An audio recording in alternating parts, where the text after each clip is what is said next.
Got my hair cut yesterday, and I'm just waiting to see my counselor. And I got 3 new notebooks because I filled up my last 2. I kind of like these ones because the pen goes on the paper better. It doesn't leak as much. Work hard, dream big.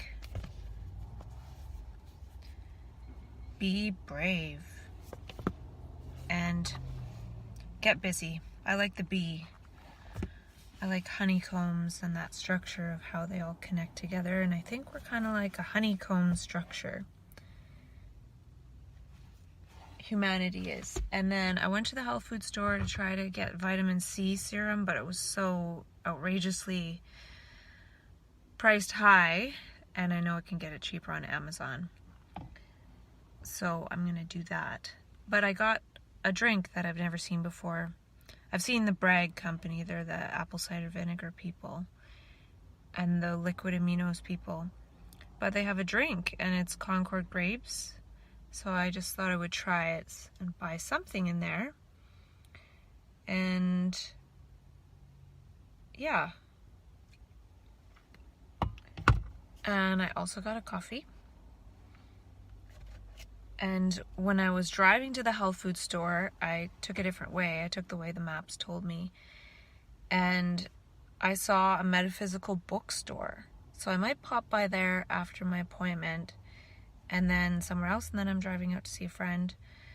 I'm feeling pretty tired these last couple of days because I'm taking only a quarter of Zopicone and I'm not sleeping as much. So last night I slept from about midnight to 8:30 a.m.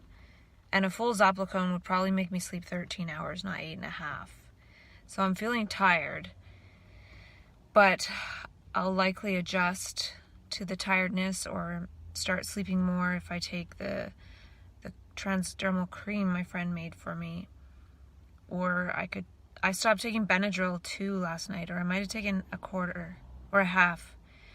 So tonight might be even worse with only 0 Benadryl, but I could take Gravol instead, just to sort of catch up on some sleep. Seems I need more right now. And I have a lot of things to talk about. I did get an email with that webinar by John Harold talking about the process-oriented approach to extreme states and altered states of consciousness. And I started watching the 2-hour video. Haven't finished it yet, but it's really good. I feel like I've just discovered this term, process work, but it feels like what I've been doing with myself is some kind of version of a process work.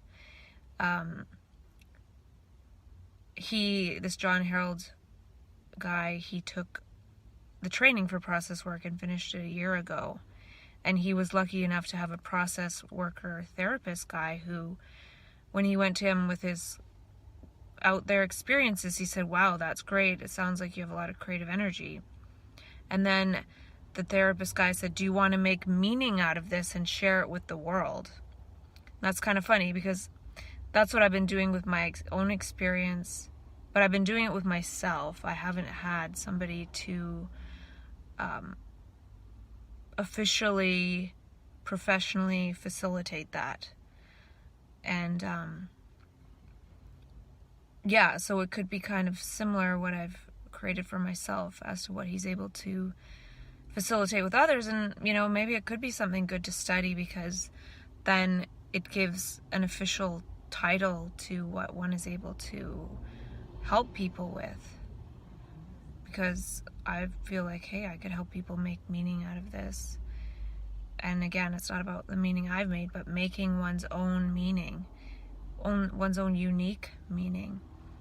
I've talked about what this could mean about the human brain and reality and neurology and things like that. And they're just educated guesses. They're taking subjective experience and trying to make it somewhat objective.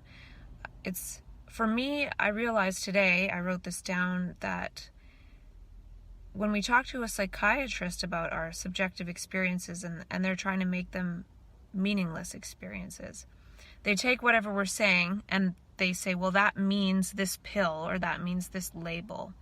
So they're putting it into their own new categories to then usually, most often, give us some kind of pill. So we're sharing all this subjective experience. It's being interpreted as mental illness, like that means mental illness, and that means this pill or that pill or these combination of pills or pill changes over the years. So our words, our inner experience, our subjectivity is being turned into a material object. Like whatever we say is sort of translated into this X pill or Y pill or Z pill, and those are the ones we take. Whereas if we were talking, say, to somebody who did a dialogical approach, what we say would translate maybe into a question they ask us in order for us to unfold more meaning. And I feel like the more we're able to unfold more meaning, the less we need to consume these pills. And I've changed my views over the years, and that's part of the process here, is changing one's views and exploring and experiencing. Unlike psychiatry, they always, they might give you a new diagnosis, but they don't take away the meaning mental illness. But I feel like the more I've been able to explore my own meaning, when I do feel that the pills are beneficial, as right now for sleep, they tend to not have very many side effects. I don't know if this is absolutely true. It's a hypothesis I'm making right now, because I feel like the more I've made my own meaning and understood myself, I'm not afraid of myself. So I'm taking pills for sleep. I'm not taking them for fear. And fear is tied into, of course, an emotion, but it's also tied into thought. But if we spend a lot of time making sense of our own thoughts and experiences in altered states, which can lead to a lot of interesting thoughts and beliefs, as they're called. In my process, I've talked about getting rid of the process of belief. So something can arise in mind is like, oh, that's interesting. I can write it down. I can make more meaning out of it, but I don't need to believe it, because that creates too much continuity. I don't want to believe anything. I want my brain to be fully open to the next possibility. And I feel too, one could get too stuck possibly at some point on making too much meaning of one particular experience and then missing out on what is available now. I've probably made too much meaning.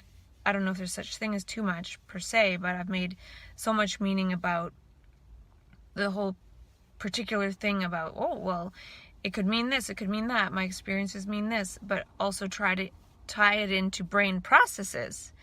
Because if we're saying symptoms to a psychiatrist, they're hearing them as symptoms, they're saying, well, that's tied into the brain process of a chemical imbalance. And so we're going to give you these chemicals to fix it or rebalance it.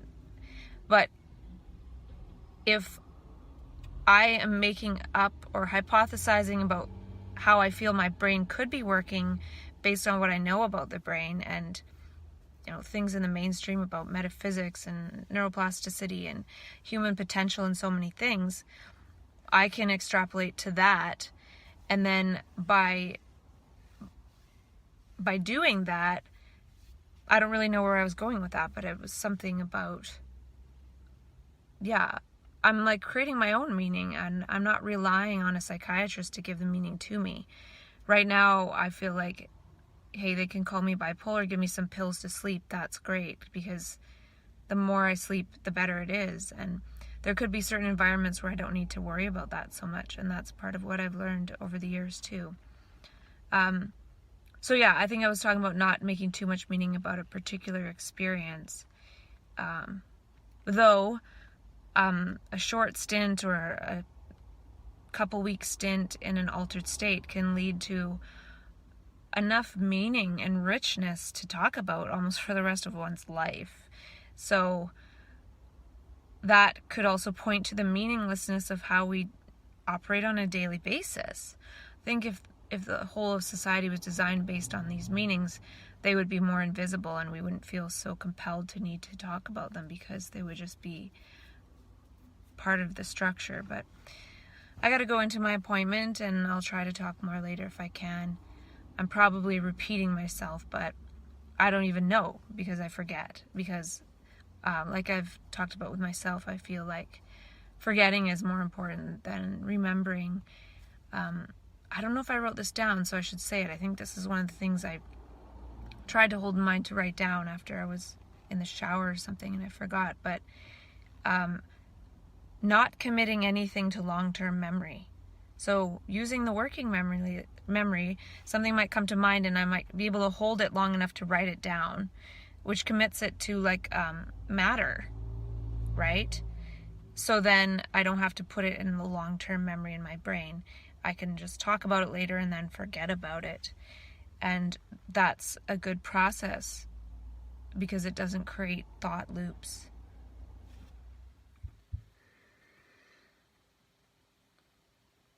Some sad news today. I learned that somebody in my mental health community died last year that I didn't know. I didn't know they died. I knew them. But I didn't know they died because I was in California for 5 months.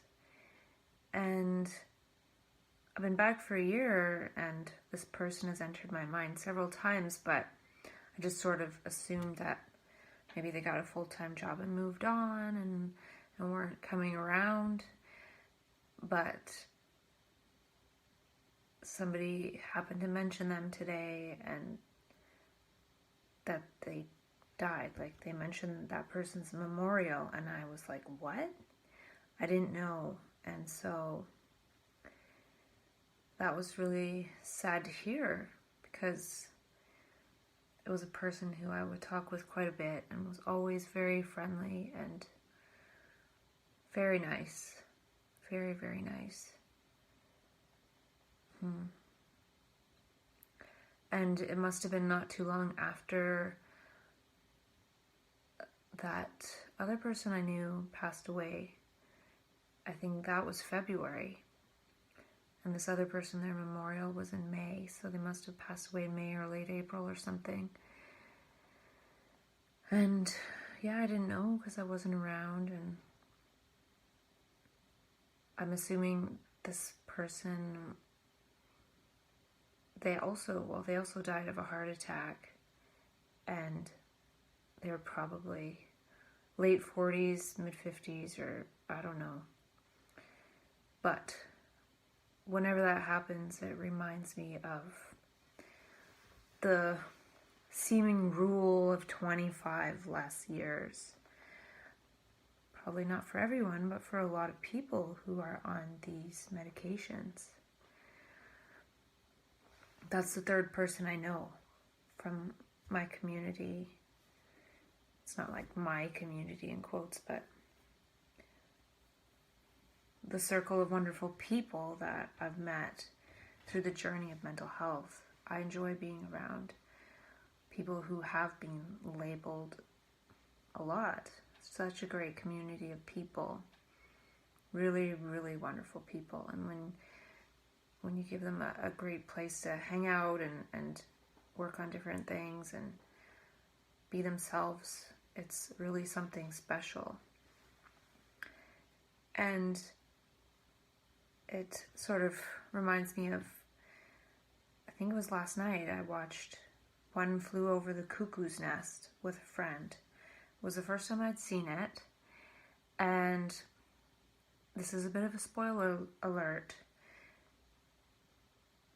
What was interesting about the movie is that it seems like the guy, Jack Nicholson's character, he was in the psych ward to avoid maybe work duty at like a prison system or something. I don't know, like a work farm for prisoners. And so he might have been kind of acting crazy to go to this mental institution where they're trying to decide if he's crazy or if he's not, if he's just pretending. And in the process of him being there, he learns that he won't be out in 68 days like his sentence. He'll be out when these people, these mental health professionals, let him out. So even though at some point they were doubting whether he was really unwell in the mind, they were kind of keeping him there, saying, hey, we have the power to let you out or not. And in the process of him being there, he does a bunch of outrageous things.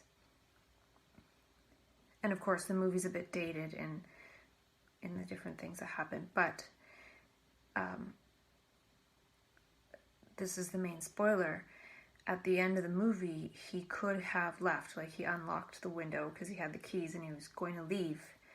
But he went in a room where one of the people in the ward had killed themselves because of things that happened, and the nurse was really mean. So then Jack Nicholson's character tries to strangle the nurse, and the person did end up dying by suicide on the ward because of the mean nurse being really mean. And then there was somebody who Jack Nicholson's character really connected with. He was a native person, and so I guess Jack Nicholson's character was not on the ward for some time, and then when he did come back to the ward, it turns out the native character finds out by looking at his head that Jack Nicholson had been lobotomized.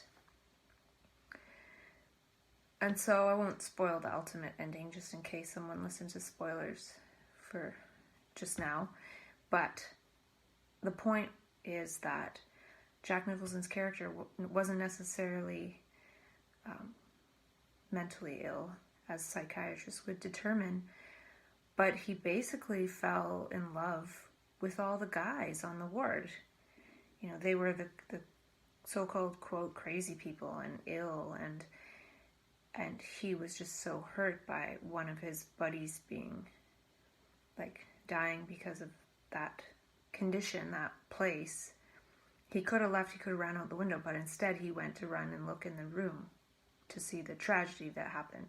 And because he was so mad, he strangled the nurse, and she didn't die, but he ended up getting lobotomized because of that. And so what I'm trying to say is, almost any person I feel who wasn't necessarily diagnosed, put in a community like the one I'm fortunate to be a part of, would fall in love with everyone within a certain period of time. You know, it might be kind of like country music. They say you got to listen to it for a while and then you start liking it. Well, with this community, you could fall in love on the first date, or after a week, or a certain amount of time. Like, it's just a lot of fun. And we also today, another person who was a part of the community left to move on to other things, and I said goodbye, and I started to cry a bit, so I left. And then I was crying a little bit on the way to the grocery store, and of course wishing this person well in their future endeavors. But it was like a real shock to find out that the other person, I was kind of wondering, oh, where did they go? But a lot of people come and go, but that person was always there, and I just didn't ask, but I ended up finding out. And it's really sad that they lost their 25 years. And when that happens, I always have my heartstrings tugged towards finding alternatives or reducing the harm. What I try to do for myself is take as little as I can. Right now I'm taking more than I would like. I'm down to a quarter Zopicone, but I'm up at 150 milligrams of trazodone, which I want to get down to about 50 and then eventually 0. And 2.5 quetiapine, which I'd like to get down to 1. And I'm no longer taking Benadryl. I was taking 2, so now I'm down to none. So I have reduced some. I'll probably try the Nasonex to just see what kind of effect it has, and I'll try this CBD transdermal cream to see what kind of effect it has. And I'm taking a bunch of supplements. I just got my order of more of them. I'm probably going to stop taking some of those when I go to California.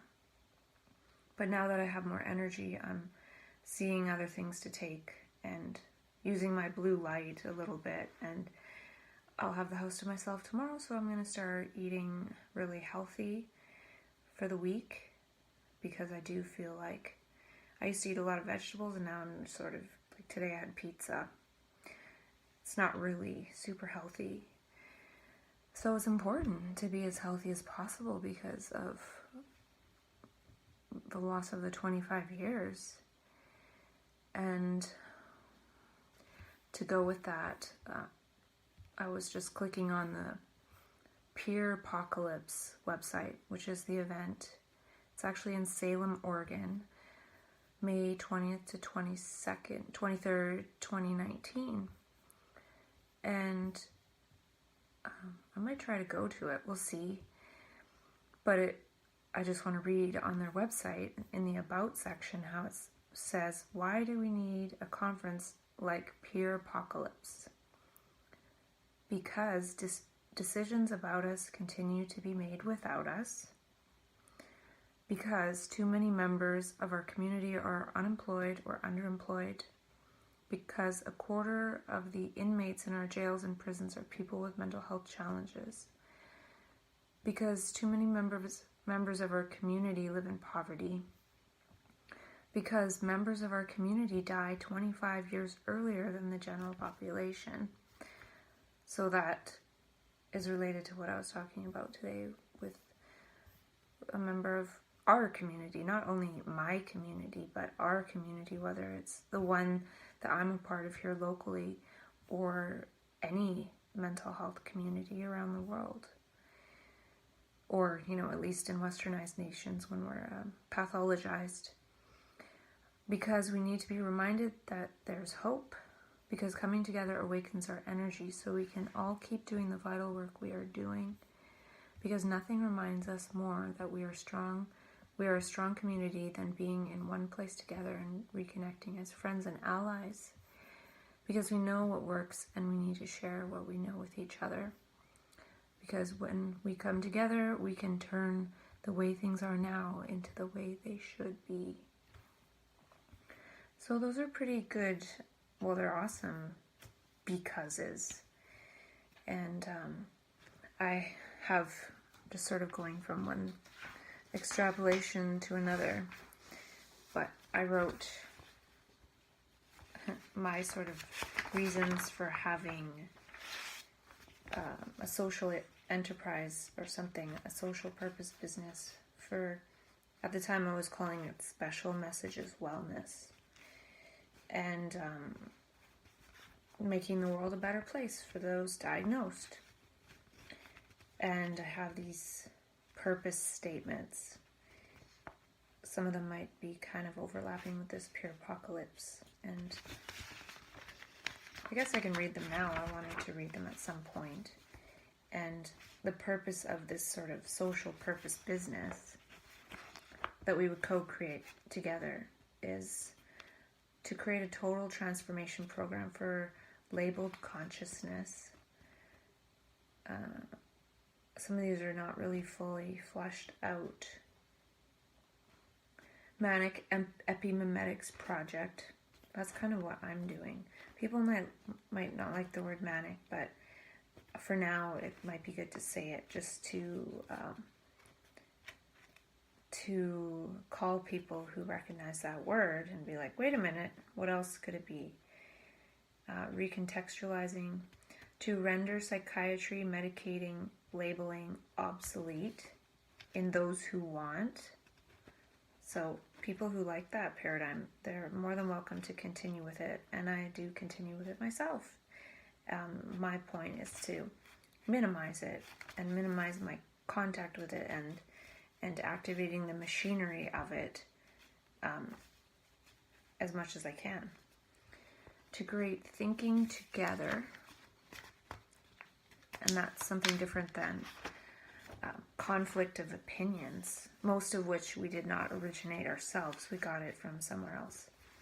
To harvest mania for the good of humanity, conscious self-sabotage and inconsistency, sabotaging the ego structure that would imagine that we're separate. To collaborate with manics,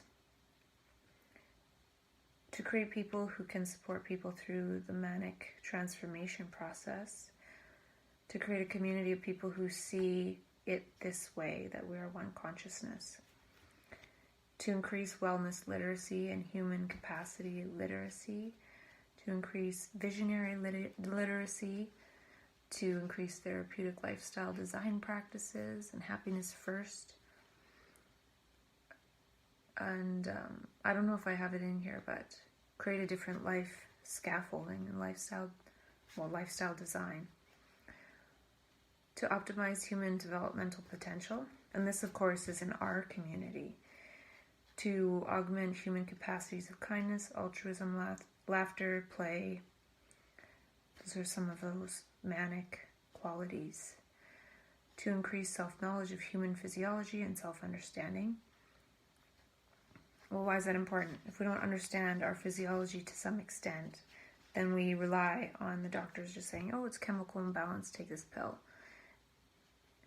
And to normalize distress and extraordinarize living, to go from blindness to vision and noticing differences, to kindness and human commonality, to increase social capital, to create gatekeepers to extreme well-being and thriving, to educate about self-knowledge. Some of these don't resonate with me as much as when I wrote it. Some of them feel a little bit like outdated languaging. So I probably wrote this not that long ago, probably within the last 2 years, and already I feel like my own languaging that I created feels outdated. Yet we're still relying on the type of languaging that was created how many years ago for psychiatry? And oh, they changed manic depressive to bipolar. How innovative. Not really. There's more that I wrote. To restore the brain to learning. We don't even really know what learning is. We think it's memorizing and regurgitating. It's not that. We're not brain camels. To provide safe space, inner safe space, safety in the journey through inner common humanity. Create safety to be manic. Example, clowning, improving, dancing, DJing, singing, blah, blah. Safe outlets for that energy. And I had a friend who I sent them the link to the John Harold Process-Oriented Approach webinar, which I'm watching. I have about half an hour left. He's just answering questions, but she was like, we're meant to be friends, and I want to talk to you more about this, blah, blah, blah.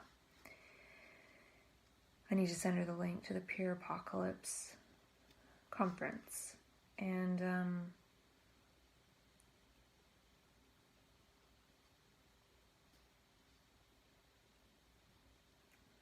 public displays of happiness and public displays of celebration. Consistent inconsistency, extreme joy for no reason. I just wrote down in my notebook that spontaneity could be a sense. Like the word sense has been quite salient for me lately. Like the sense of beauty, the sense of richness, the sense of meaning, the sense of humor. We use that as a phrase, but I feel like since our senses have been programmed by thought, which is meaningless because it's programming that's been put onto us, these other senses that we have, or what we can sense with our senses, when they're clear, we can sense humor, we can sense something that makes us curious, we can sense beauty. Like since I've switched into I've been calling it positive algorithm, but it's not a matter of bad or good. It's more like energy moving outwards instead of like a fog.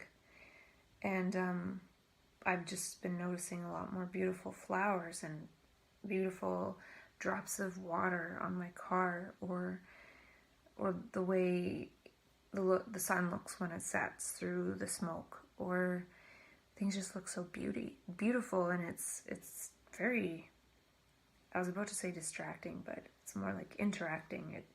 It helps to create energy to notice that beauty. And what else?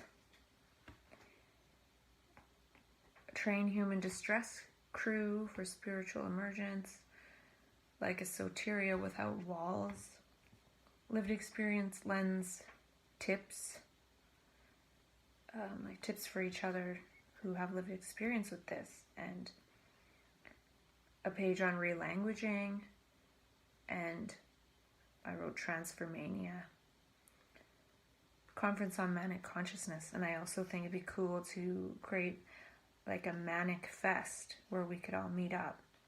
And I was thinking it'd be cool to do that when there's already another type of peer conference happening, like at the Hearing Voices conference or the Alternatives conference or this Peer Apocalypse, or like it'd be cool to have a celebration, like a festival of some kind, just like they have raw food festivals or different types of festivals.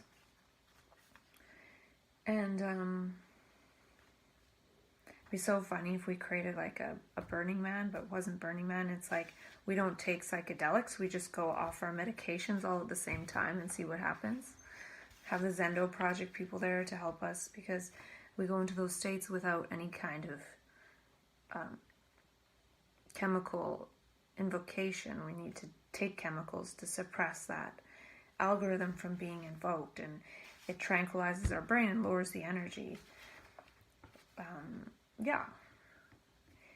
So that conference, and this has the most meaning for me, creating new memes for manics. And like I said, when the brain gets into this type of creating with language and creating lots of meaning, in terms of language, vocabulary, one can create a whole different vocabulary in a way and different meaning, and after a year it's like outdated and boring. And it struck me a little bit when John Harold was talking. He's very on the ball for sure, but it seems to me that this isn't a bad thing, but it seems to me that he learned a lot of this by having a process worker, someone who was already trained in process work.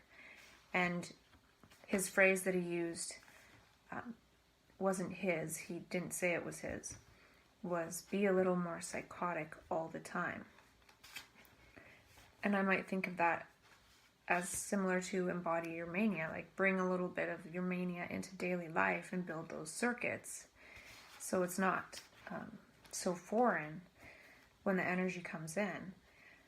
And but my point with that was he had a therapist tell him that phrase, be a little more psychotic all the time. So with what he's sharing, of course he has his experience. He came across process work from a process worker, and he didn't create it himself, but obviously I'm sure he's created a lot of things himself. But it's not a bad thing. It's just, what I'm trying to say is we can learn to create this meaning for ourselves.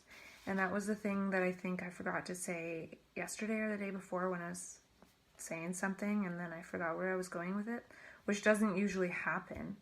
But I've noticed these last couple of days, if something comes to mind and then something else comes to mind, those two things that I'm holding in mind don't last as long as they used to, and I have to like write them down, and usually I get to write one down, the other's gone. Before I could probably hold like 3 things in mind for a while, at least till I'm finished showering. But now I get to my book and I'm like, what was I just thinking? Like, I don't know. So it could be a sign that I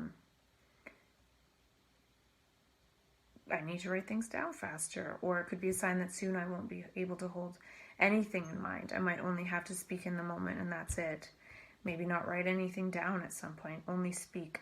I don't know. It's not necessarily a bad thing. It seems that, I'll go back to what I was going to say. What I was going to say was, we can learn, our brain can be sparked to do this on its own. We don't need anybody else to tell us how to do this. It helps to have dialogue for sure. I've been having dialogue with myself because I can't pay a therapist $100 or $200 a week. I don't have that kind of money. So I've done this. I'm not calling it process work because somebody created something called process work. I've only heard about this in the last couple of days, but I'm seeing the similarities to what I've been doing with myself, I'm not saying I'm doing process work, I've been calling it self-dialogue. And I think dialogue is important. Like, my thing is, if a lot of us were having this kind of dialogue with each other, none of us would need a therapist to facilitate that. We would be speaking in this way. We would create a bunch of our own meaning and then share the meanings we've created, and then we would say, I don't know what we would say, but we might say, oh, this is another way to look at it. This is a creative way to look at it. This is a loving way to look at it. And we would, from what somebody said, we would create new meaning out of it. We wouldn't be saying, this is my opinion. We'd be saying, oh, yeah, like we would extrapolate together. And that would be way more powerful than me only talking to myself. So, point being, we don't need to pay a therapist. Our brains have the capacity to do this. We could have some kind of facilitator of this too. Like, I feel like I might be able to support people to get their brain working in this way, or whatever it is that the brain was having a sense of when the senses were deconditioned. And a lot of us get into contact with a lot of words. And I feel one of the reasons why I haven't had any more super fast talking or confused speech is because I've learned to speak based on this other brain algorithm. So now it doesn't feel so energized,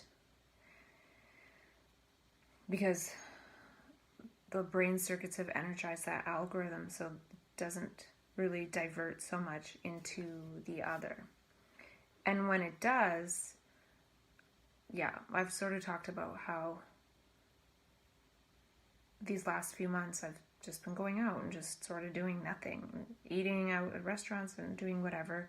And in that way, I was never depressed because I wasn't sitting on my own thinking, oh, I can't do these wordy creative things that I was doing before, or I can't perceive creatively.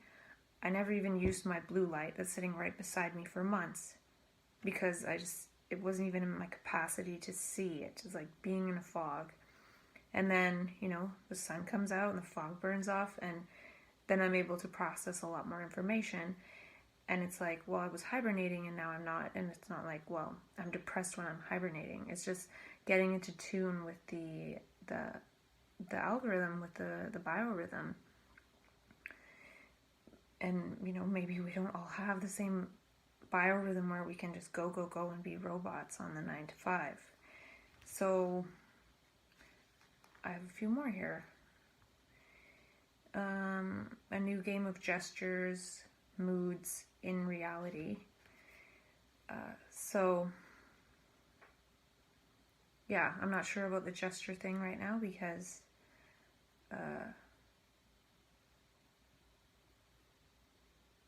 that can be a lot more powerful and blah blah. And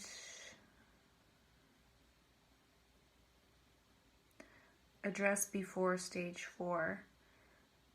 So that's talking about, it's a movement. I didn't create that, which is before stage 4 mental health, which is people don't address cancer at stage 4, so why would they address mental health at stage 4? So there's different ways, not necessarily to prevent, but I don't know. I think there's a lot that can be understood that takes the fear away from it. And I think once some of us have this stuff not figured out, but if we're in dialogue and creating new meaning, and we're like creating all these seeds in a flower, like us together is this flower, and we're creating all these seeds, and then we start sharing them with other people. Another thing would be to share our wisdom with children so they don't get into the same debacle of moving so far away from who they feel they are in order to please others, like family, society, the education system. Kids are already being born that can't even fit in. We're not meant to fit in. But I don't think they would need to be born like that if we were all open to the diversity of humanity that could be. So, yeah, I think we could help youth, especially if some of us can start living our dreams and, get out of the consensus nightmare and then say, hey, it's really important, almost no matter what, to live your dreams. And that, I think that would be good prevention. I can't say for myself because it happened. It was the mental health crisis thing wasn't prevented. But it's possible to pass that wisdom down and, and move towards like a resonant meme family as opposed to a genetic, like a mimetic family versus a genetic family, because the genetic family doesn't often see the world in the same way, and then we end up acquiescing to the shoulds, or this is what my mom wanted for me, or this is what my dad wanted for me, but that's not me and I can't do that, sorry. So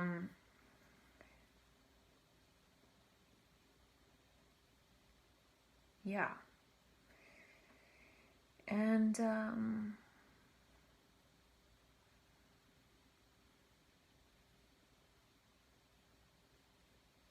yeah, so that wasn't as interesting as I thought it might be, because it's kind of older, right? And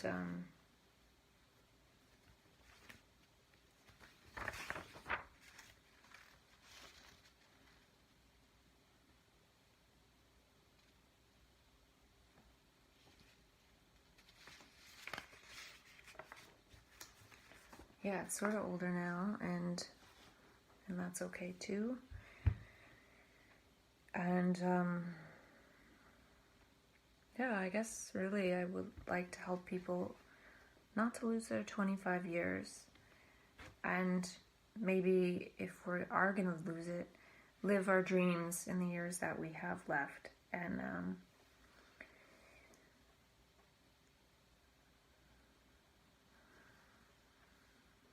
I'm not sure what else I want to talk about, but yeah, it's kind of all over the place. But I've filled up 2 notebooks like this, and I haven't talked that much about them. And then when I was on the island, I filled up like 3 big notebooks. So I have some stuff to do while I have the house to myself, but I'm going to see how much I can talk to myself. I might try and talk to myself as much as I can. I'm saying that now, I don't know if I will, but I might take the opportunity to talk to myself a lot for a week and kind of catch up on talking to myself. And the other thing I did, and this is a sign that I'm in that energy, because although I don't spend thousands of dollars, I do end up spending a bit of money on stuff. And there was this instrument at this metaphysical bookstore I went to yesterday, and I wanted to buy it because somebody had it when I was on the island, and when they played one of the notes, I noticed that the sound that I hear, like the Schumann resonance, I call it, not that I created that name, but I feel it's the Schumann resonance, it went away, like it neutralized it, sort of like noise cancellation headphones. So this note, I kind of want to know what that note is, and I was playing around with it in the store, but I couldn't hear the sound, the Schumann sound in the store, because there was music playing and stuff. I can kind of hear it right now. Yeah. So if I had that instrument, I would be able to check that. It's like part of my experiment. So I can't help but buy things that are part of this experiment sometimes. And then the other thing I got, this is kind of silly, and I don't think it'll last very long, is I got some friends to join the dialogue. And let me introduce them.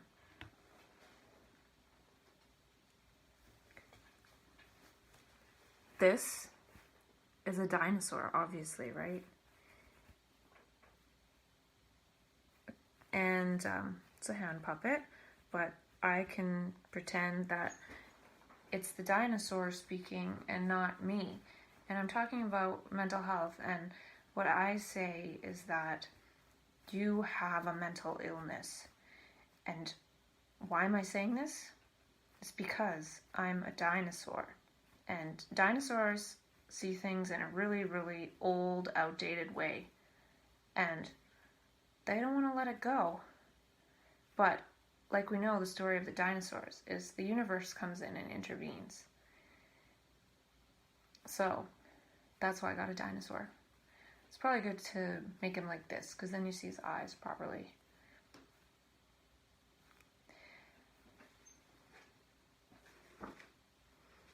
And the other character I got, but the thing is that this puppet isn't very good, is a monkey. And it's not very good because this is really tight right here, like, and so it's hard to really open his mouth. So he might be more like this, blah, blah, blah, blah, blah. Whereas this guy, he really could be like, but the monkey represents more of a new way of seeing things. Like, monkey's kind of crazy and fun and spontaneous and goofy and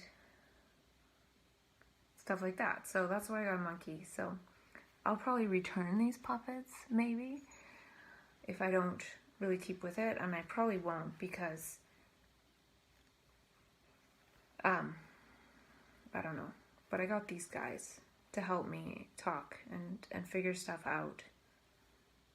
So, yeah, we'll see how it goes with this monkey. I don't like how stiff his lower jaw is.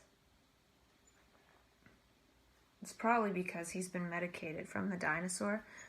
Yeah, I put him on Seroquel. And, you know, he's probably pretty close to developing tardive dyskinesia, you know? So I gave him something else to try to mitigate that, and that's why his jaw is really stiff. You know, I think he's getting a bit of flat affect. Oh yeah, I had that once. It was really scary. I looked really scary. Are you afraid of yourself, monkey? He is. So let's not be too critical of the monkey, because he has flat affect and he could get tardive dyskinesia, which is really awful.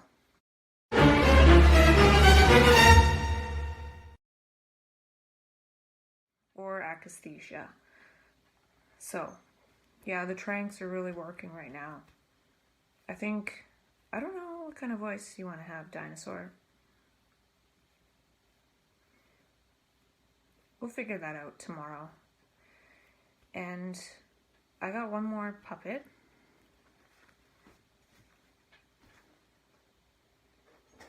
I don't know, he's over here. And this one is just a finger puppet, and it's a hummingbird, because I really love hummingbirds. And so he's more like Joy. He's like going off, living the dream, flying off and living the dream, and then so this is kind of the ultimate, this hummingbird. Very joyful. That's what the dinosaur wants to do. That is what the psych system wants to do. It wants to be like, you want to be joyful? You want to live your dreams? No.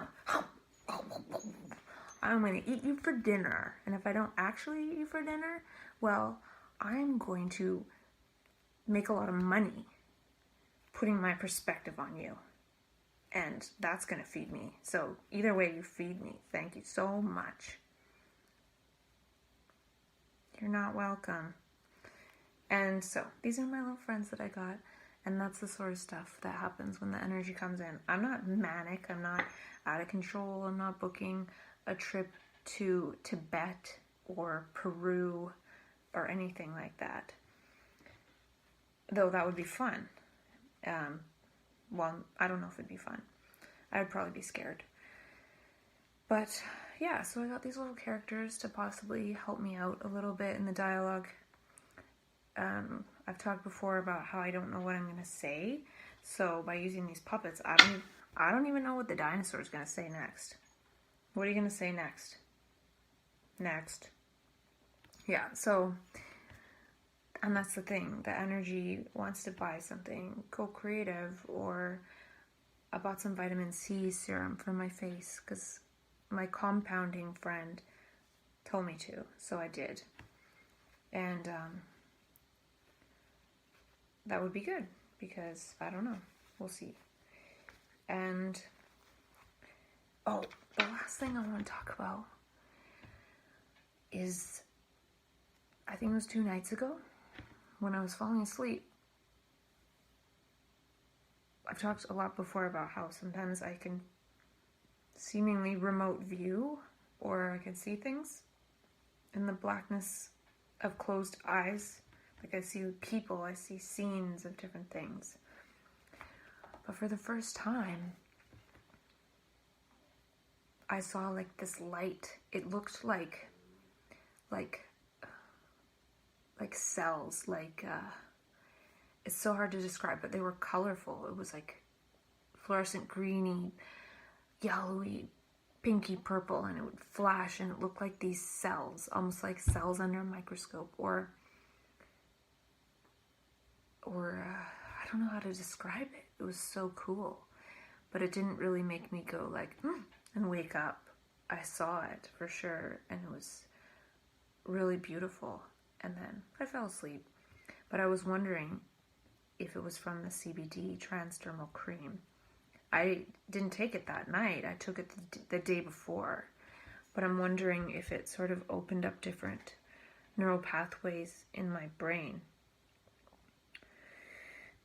I probably won't take any of it tonight because I'm wondering if it slows me down in terms of talking to myself. But I'll take it probably tomorrow night and see what happens, because it's a good week to experiment with things.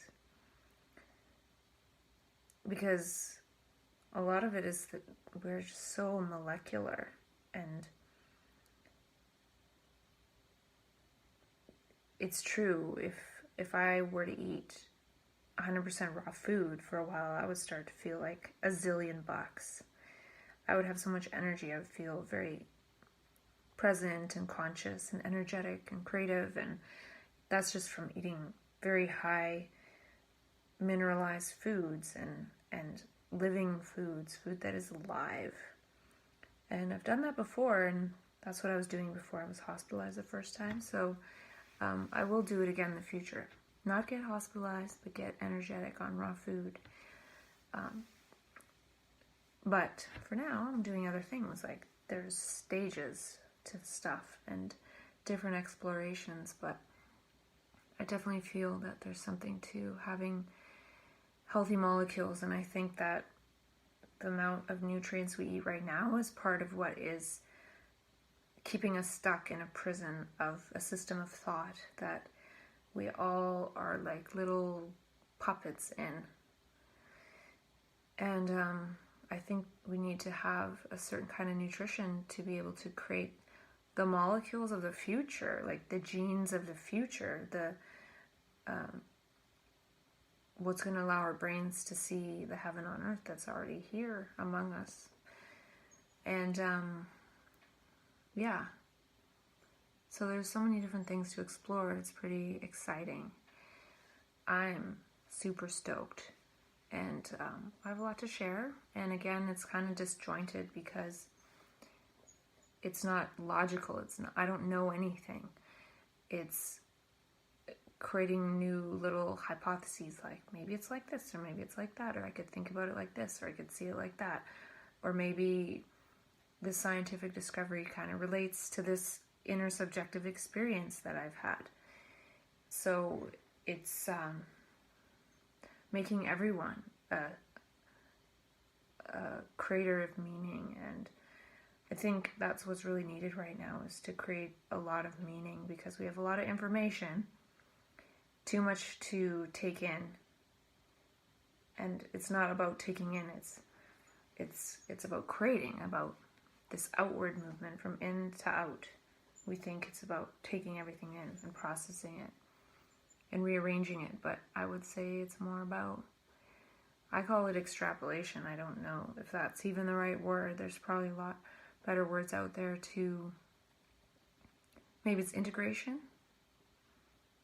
Well, maybe integration would come from being able to integrate some of this. And so I don't want to say how to integrate it. I don't want to say A plus B equals C.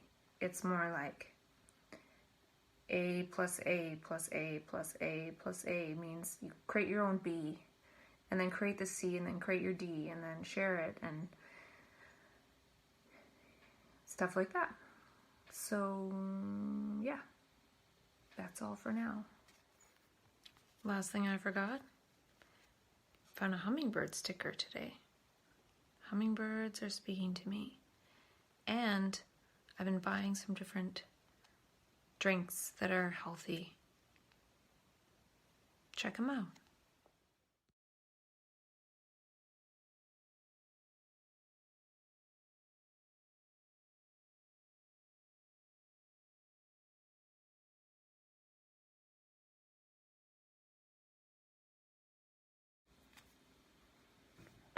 When I get into healthy and energy mode, I tend to be a lot more healthy, and I buy stuff that I've never seen before that's healthy, and I try it. So I bought this Beekeeper's Natural Bee Elixir, and it doesn't really say what's in it, but there was a pack of 10, and the pack said what was in it. But on their website it says, Bee Elixir Brain Fuel is a powerful nootropic, N-O-O, I don't know if it's nootropic or nootropic, but N-O-O-T-R-O-P-I-C formula containing natural compounds to help enhance memory, performance, and cognition.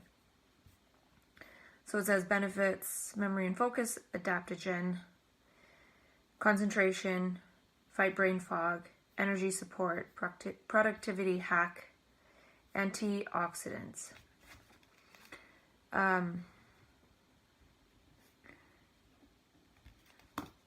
And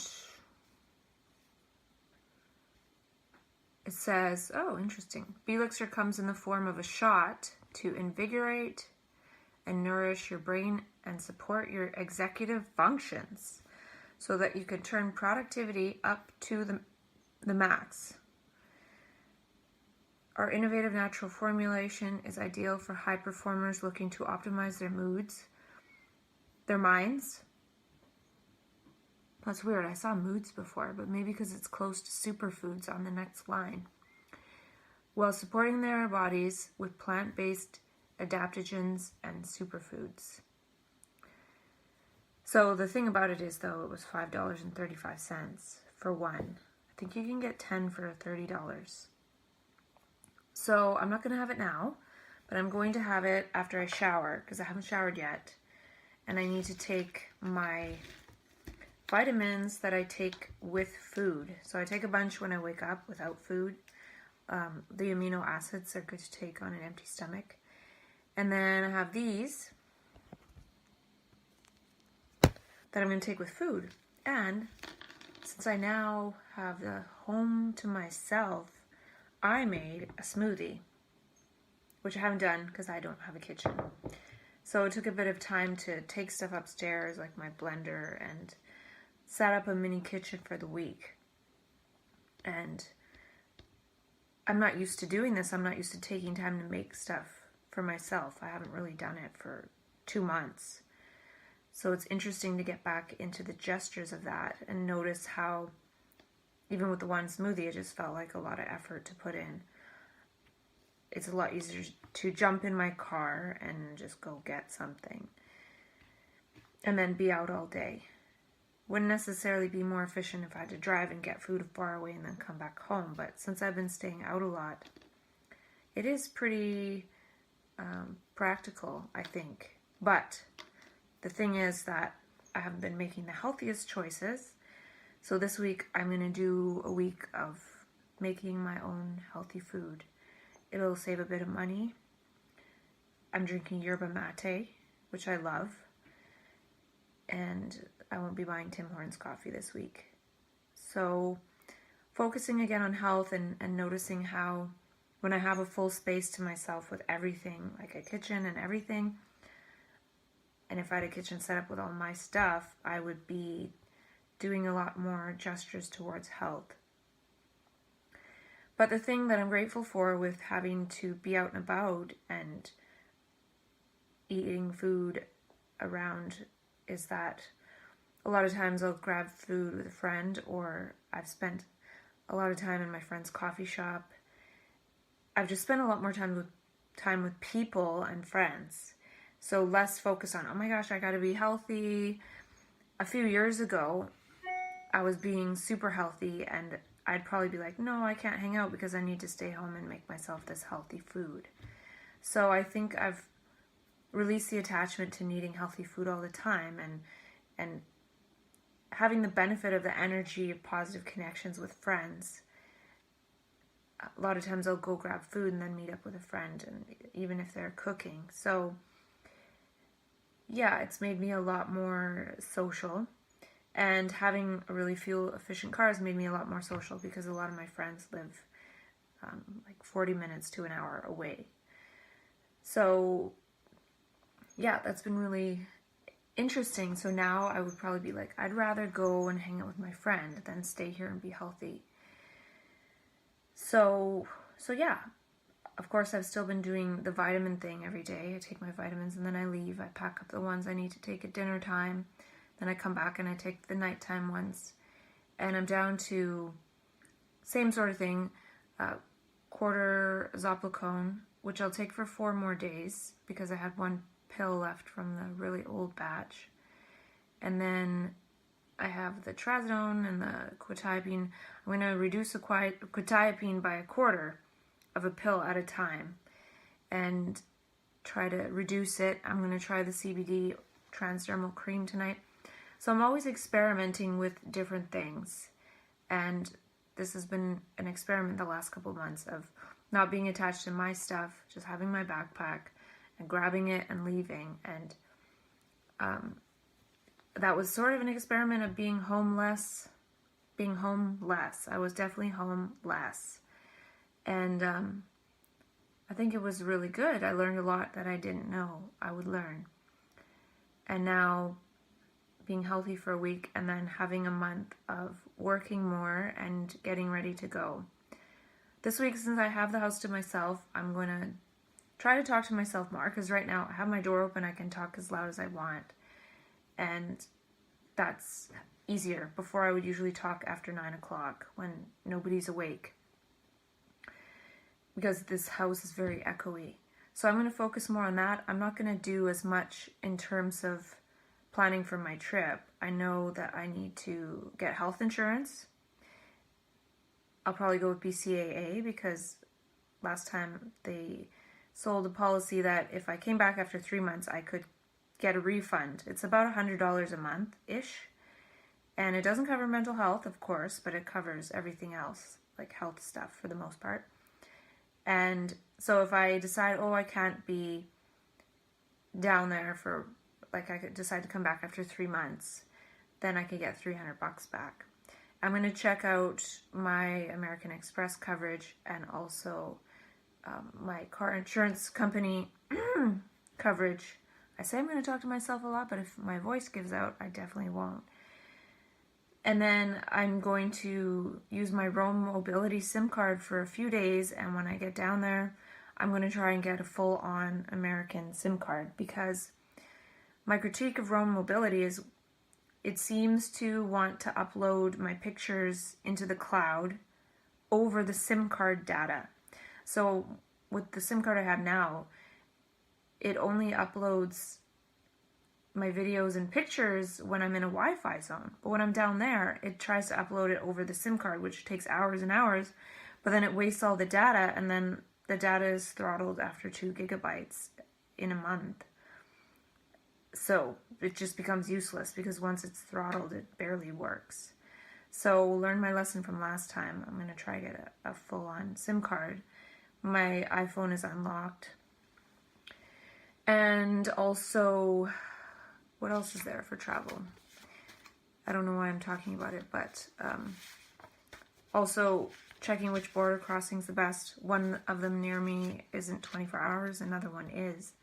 Check the leaving time, try to decide where I might want to stop, see if a friend knows anyone along the way so I can spend the night with a friend's friend, maybe. And notifying my credit cards through the online portal that I'll be away. And, of course, packing everything in my meds and stuff. But I'm going to do all those investigations next week because I can do that. And that leaves me room to do stuff that is the best for being around the house by myself, like singing and things like that. So, yeah, there's lots of options, and I should drink this.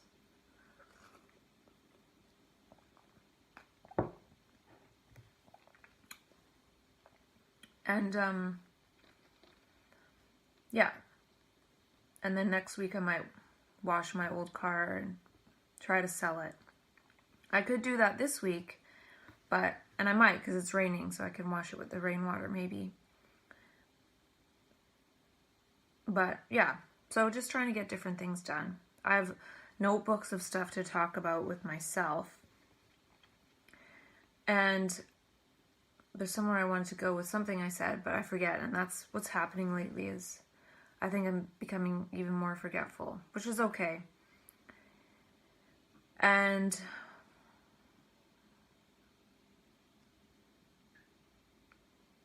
yeah, eat my vitamins.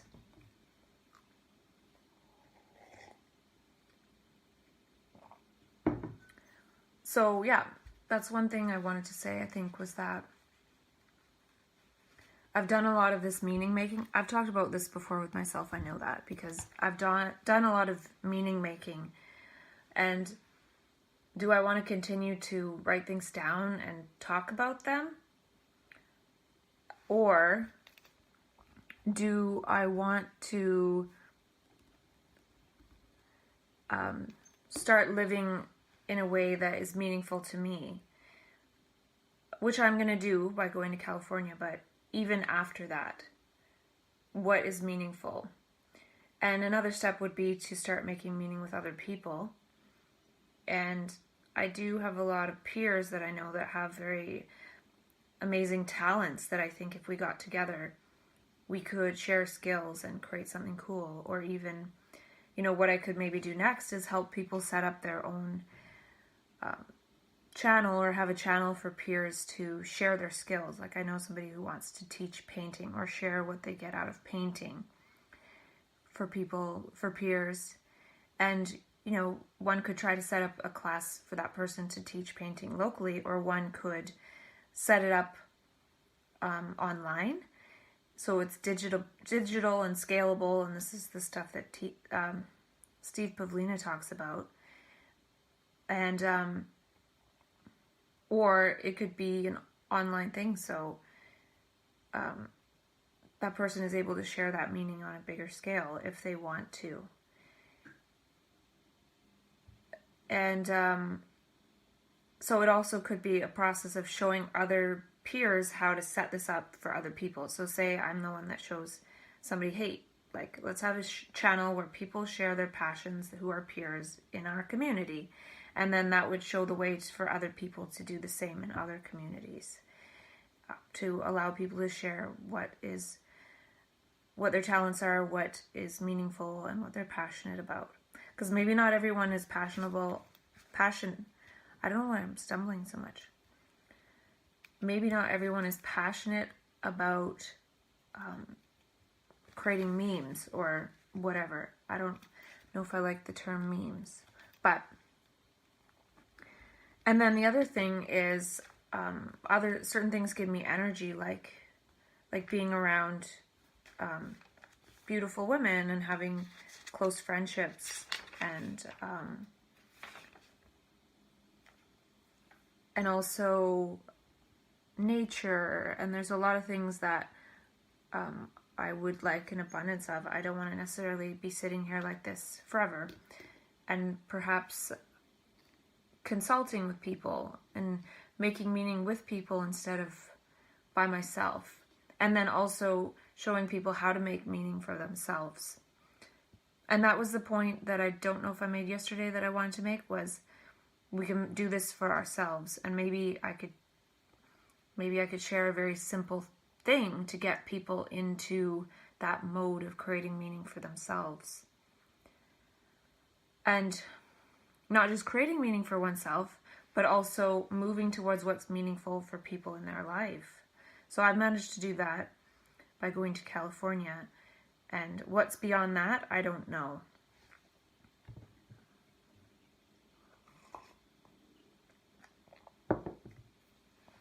So I think one thing I wanted to talk about regarding this bee elixir stuff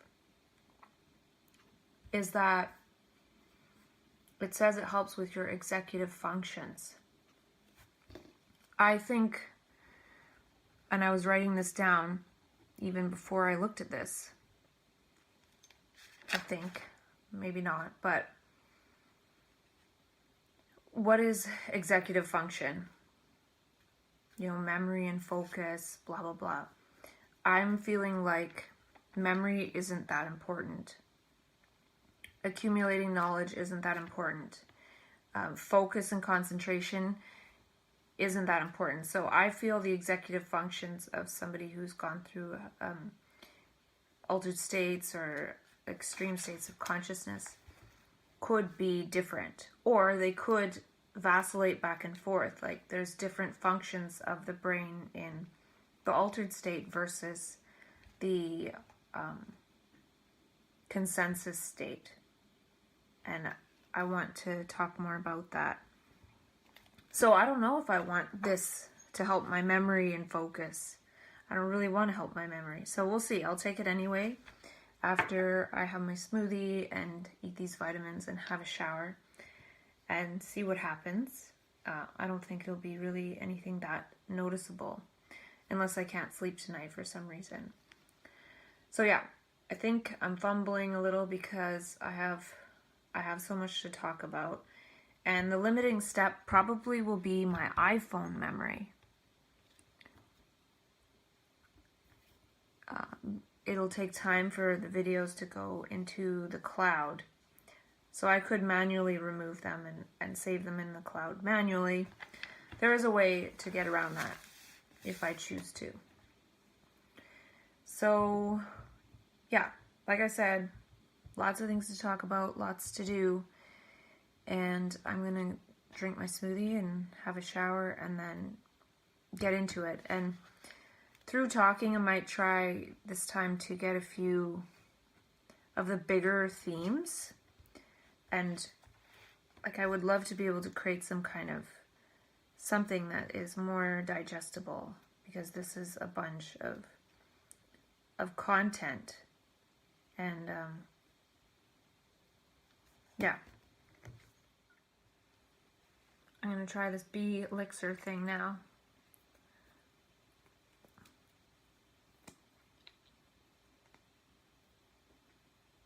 Cute little bottle though.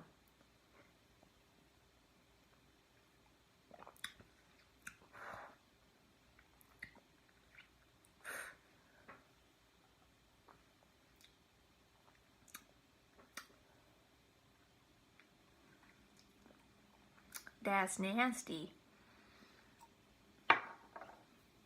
It says what is in it is royal jelly, bacopa, moneri plant extract. I already take bacopa. And ginkgo biloba, non-GMO vegetable glycerin, and purified water.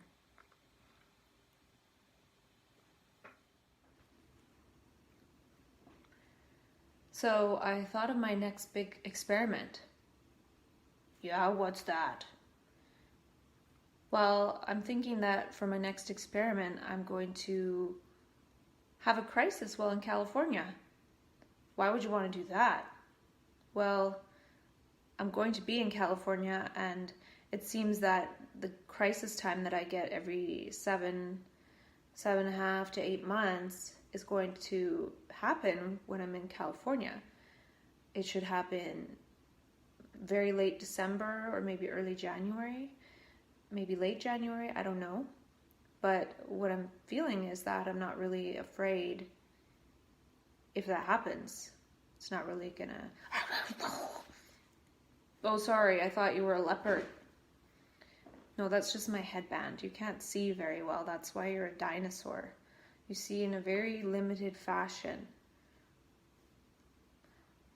Well, that's not very nice. Well, it's kind of the truth.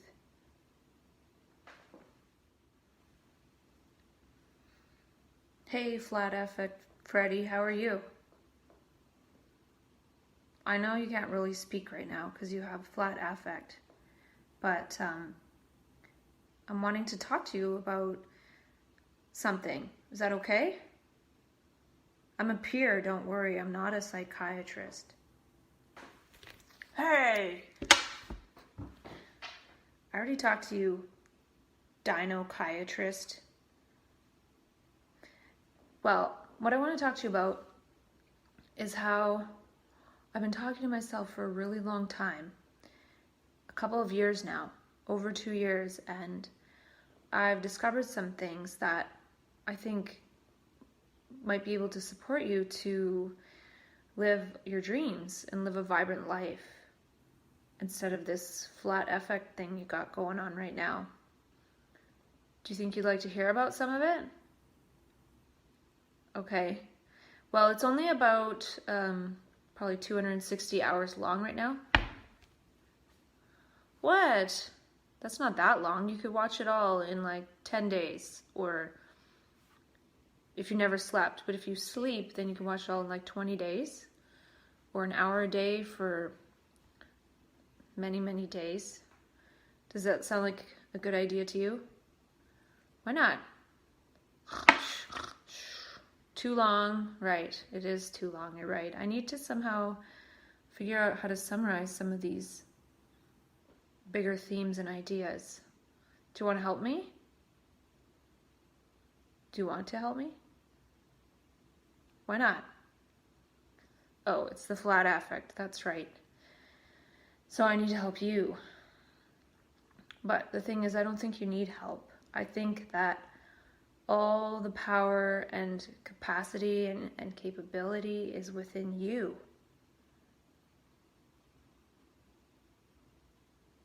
Why do you just keep staring at me so blankly? Oh, you don't believe what I'm saying? You don't believe you have capacity and capability and talent and power and the ability to move towards your dreams? Well, why not? Oh, you're afraid to say. Well, you can whisper it in my ear.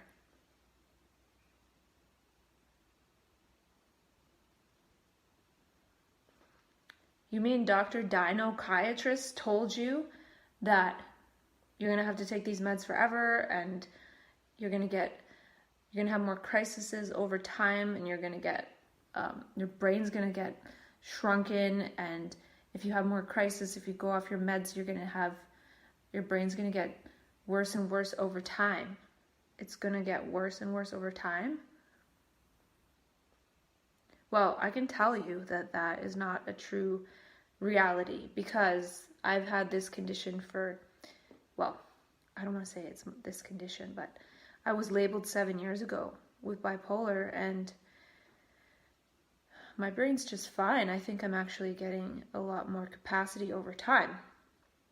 It's taking a while, yes, but it makes sense because it took me 29 years to get like I was, that led to the crisis. So it might take some time to get to a different type of ability and capacity that maybe was lying dormant because I was conditioned in a certain way in my upbringing. What? Does that sound kind of familiar to you? Like, does it resonate? Would you like to see and know that you do have a lot of intelligence and capacity? Do you think some of your experiences and altered states of consciousness and extreme states of consciousness, do you think they could have some meaning? Do they feel like they were meaningful events and experiences and states of consciousness and things like that? Whoa, that's a big yes. You really think they are meaningful. Well, why haven't you told anyone?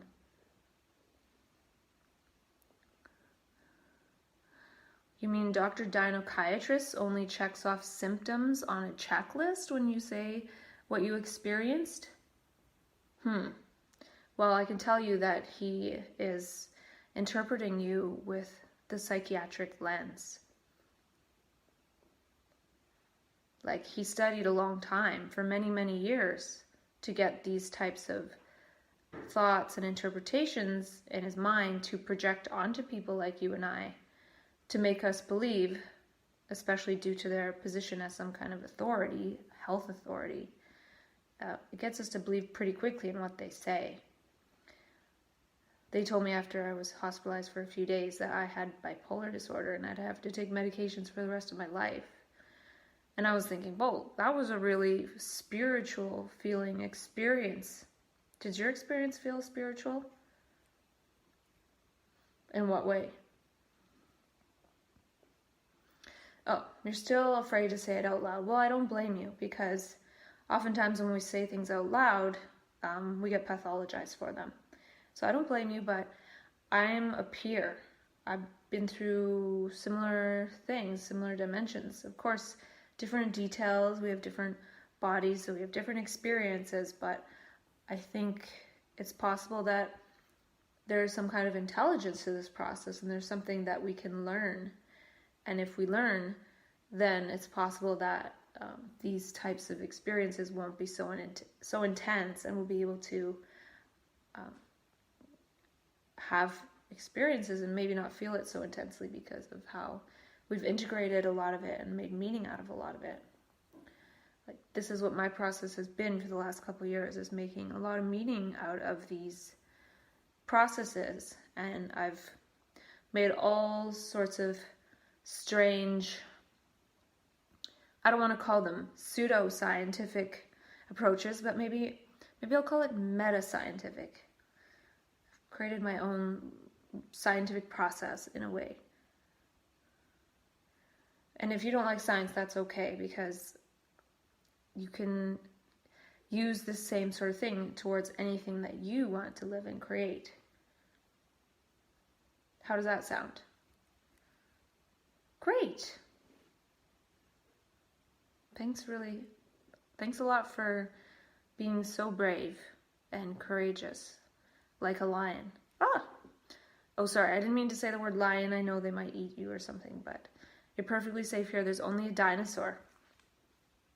Well, dinosaurs are scary too, especially when it's a Dr. Dinochiatrist, isn't it?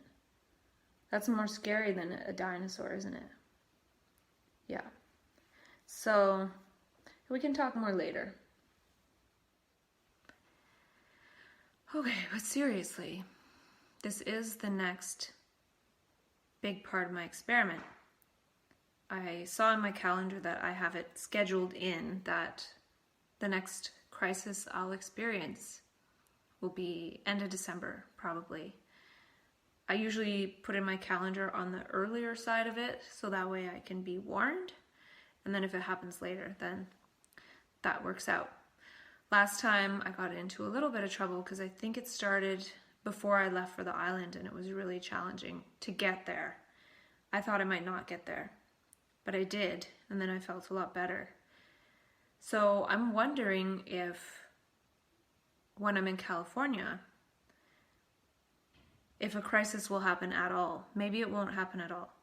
And I don't want to think in terms of prevention, but it could be that in a really good environment, something like that doesn't happen, because I've seen the stresses and the pressures that I've felt in being in an environment around people who don't see things the way I do. For example, the first 3 years I was living with peers for the first 2 years of my experience, and being around people who understand made it a lot less stressful, and it made it a lot easier to start rebuilding my life. So I realized today that I'm not afraid of having a crisis in California. Whereas last year when I went, I was afraid of that. I had a medical ID banned. I had plans for 2 different friends to come down and get me if there was a problem. I'm not going to wear the medical ID band this time, and I might try and have one person who would be willing to come down and get me if I was really having trouble. But I'm not afraid of it, because even in June, I was only really non-functional for about 3 days. And maybe quite a few days after that, like maybe a week. And luckily I just bought a lot of food, so I had enough food. So I can order food through Amazon Prime or whatever. So I have that covered. I'm not even afraid of it at all. Whereas usually one wouldn't want to be in another country when a crisis was possible, because in the US, if I get hospitalized for mental health, there's no coverage. And I'm confident that I'll be able to be just fine. So that's sort of the longer term experiment in terms of living out my life and then seeing what happens in the different situations and circumstances. And the smaller experiments, of course, are starting to try this CBD oil transdermal cream, for example. That's a smaller experiment. And eating healthy for a week and talking to myself a lot for a week. That's a smaller experiment. So there's always different ones that come to mind, but like I mentioned today, I realized, hey, if crisis hits in December and I'm in California, big deal. It's probably a better place to have some trouble, because I'm away from those who would project my history on me from their memory. And I'm kind of into this exploration of historical consciousness versus presence consciousness and perception of the moment, and how they sort of go back and forth as a bit of a model for what's happening. So yeah, I'm gonna try and stop in between ideas that I explore and insights, because that way I don't have to go through and edit, which I haven't been doing for a long time. I think it would be nice to go through and edit, because I could be a little bit more creative and put in things here and there from extrapolating. Or yesterday I watched just a little bit of what I said, and I ended up putting in a photo of when I had flat affect, because I mentioned it, and I don't even look like the same person. And had I continued along that same path would have been taking that same medication, following doctor's orders. Yeah, it wouldn't have been good. I would still probably look like a zombie. So yeah, that didn't happen, because I'm learning, and I think getting rid of the fear is really important, and I don't know how many of us manage to do that. And that's what I would like to show in some way. So here's an idea. Let's create a festival for people to go and be manic. And if someone's not manic, but they've been manic, they can go, because if other people are in that heightened energy state, it will probably pass it along to those who have already been invited into that state by the universe. They already have the possible brain pathways and neural pathways for that. It's a matter of being sparked. A while ago, my brain twin was feeling kind of down and like there was nothing to do or learn, and I was sending him inspirational emails with different things, and he did get a bit of a spark from it. So that would be another thing. instead of trying to get rid of mania, it would be people who have fallen out of it. The people who are in it could spark the ones who have fallen out of it, and also help to teach each other how to be with that energy. So then if we get sparked, then we're creating more of the brain cells for embodying that. So that would be a thing where that energy can spark the subjectivity, the meaningfulness of it. But how do we translate that meaningfulness, that feeling of rich meaning inside, to something that is embodied, that maybe we can share by virtue of our presence instead of having to make so many words about it? I don't know. And think about this question that Krishnamurti asked. He said, is it possible for human beings to bring about a totally different category or dimension of the mind? So he's not saying, oh, this dimension will just be there. He's saying that humanity has a part to play in bringing this about. And I feel like in so-called mania, we get connected with that, but then we need to learn how to bring it about or make it embodied.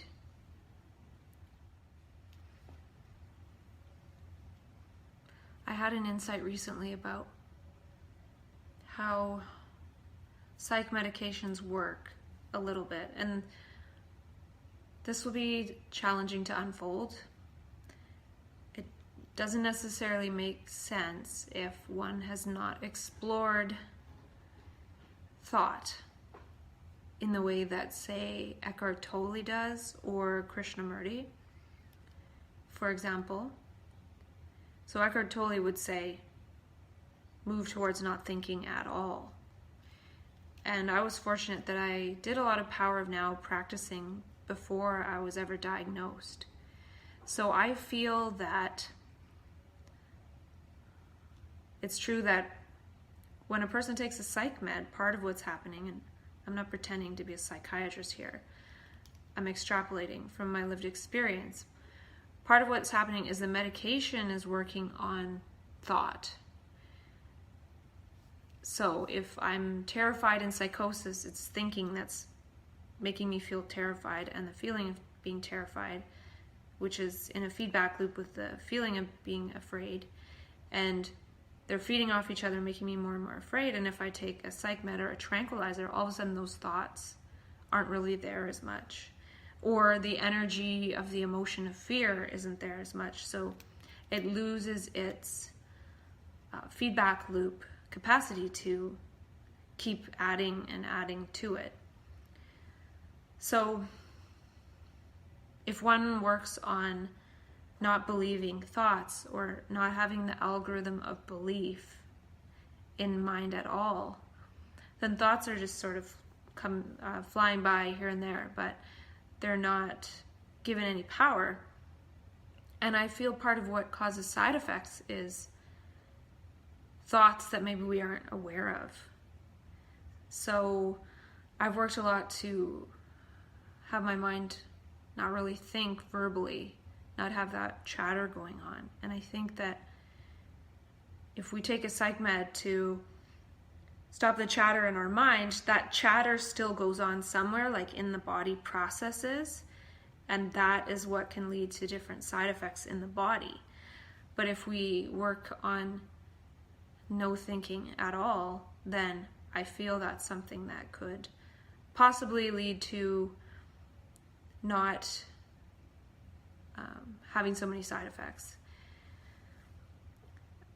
And it's also true, someone can take a psych med and certain thoughts get worse, or certain beliefs get worse, or certain things get worse. And a lot of those, if you think of fundamentally what it is, it's thought stuff, which is a conglomerate of thought stuff would lead to probably an emotional complex of some kind in the body.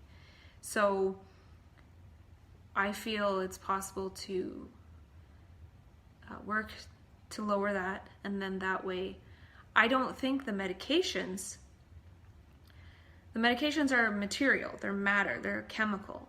And thoughts are sort of like, Krishnamurti would say they're a mechanical process in the brain. So thoughts are based on the fact that our brain cells are conditioned like a reflex to think these things. So the meds are in a way working on these thought reflexes tied through our brain and body. And so something like insight and intelligence and understanding in the moment, something new, isn't affected by that, isn't affected by medication so much, especially when one decouples their brain and being and biology from thought stuff. So what I'm trying to say is it's possible to get more benefit out of the medication and less side effects by getting rid of these thought things. And for me, what I'm experiencing now is that I'm taking medications that are helping me sleep. I take them at night only, and I'm not really getting any side effects from them because I feel like I've worked to decouple from a lot of those thought stuffs that would create some of the side effects. If I had one of those medication profile sheets, I would look at some of the side effects and then try to relate it to what I'm saying. But what I'm trying to say too is a lot of what I'm talking about is perception of the moment. And perception of the moment requires that our senses and our perception be clear of thought and experience, because otherwise it's translated according to old experience and old thought in memory. And what's in memory is probably in our brain cells, and it's a reflex of memory. So if we don't have the reflex of memory happening, which is the material process, we can see something new. And maybe it's okay to have the reflex of memory operating a little bit, like we have to remember English, for example. And that maybe is what happens when people go into catatonic states at some point, is they forget English temporarily because their memory is not moving in the same way. And the world that's not part of memory is a world of light. In terms of what David Bohm says, he said there's soma, which is matter, or more gross, and significance, which is subtle. So significance could be something like meaning, and then one could take meaning and translate it into something of soma, of matter. Like if one sees something that means a certain thing scientifically, one could make like a TV set, for example, and then they keep updating them as they see more understanding of that. So why I'm saying the meds possibly don't affect that so much, or they don't have to, is because it's based on perception of the moment, which is based more on light, the light coming in and what we see, versus the mechanical movement of memory. So it's quite complicated, and the things I have to talk about now are not necessarily in a logical order. I'm just going to talk about different things and build more of that. And next is talking about learning how to navigate this energy for ourselves. So asking for help is relying on somebody else's authority to tell you what's going on. And there's nothing wrong with that. But when we have these inner subjective experiences that are not shared with other people, we can make meaning for ourselves. And if we say something and then it's translated as a symptom, we get reattached to the machinery of psychiatry, meaning the treadmill of going to the psych ward and then going out in the community and then back to the psych ward. So why do we ask for help? Mainly because we're afraid. And why are we afraid? Maybe because we don't understand. And one can say, oh, well, I'll tell you how to understand. You have bipolar disorder. That doesn't help me be less afraid, though. That's somebody else's understanding that they've gone to school for who knows how long, 5, 10 years. going to school for 5 to 10 years for that person as a psychiatrist to say, hey, you have bipolar disorder. And all I'm going to tell you is it means this, this, and this, and this. Like the symptoms you're saying to me, you mean you have bipolar disorder. But the rich subjectivity that I experienced, for example, in my first 2 months in altered and extreme states before I was hospitalized, it had so much meaning every second. I kind of want to find, I have an audio somewhere of me babbling kind of somewhat unintelligibly. At least if someone was to listen to it, they'd be like, what is she talking about? But if I listened to it, I'd probably have a sense of what my inner process was at the moment. And it would be something beyond the words I was saying. But words come out linearly. So,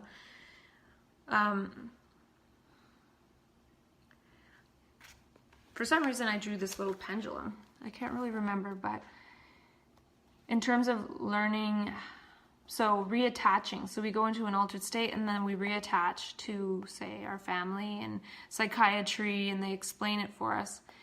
And it kind of goes back and forth like this. But what if it were a circle?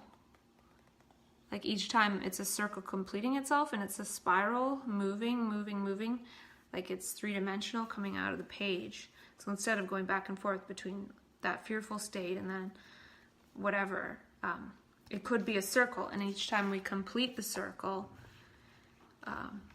we've navigated for ourselves. So that's what I find most empowering, is learning to navigate for myself. And creating a lot of meaning for myself has reduced the fear. And then also learning how to take certain supplements, which may be helping. I think they are, because I have definitely had a more tame experience, especially considering my environment isn't exactly as I would create it myself. And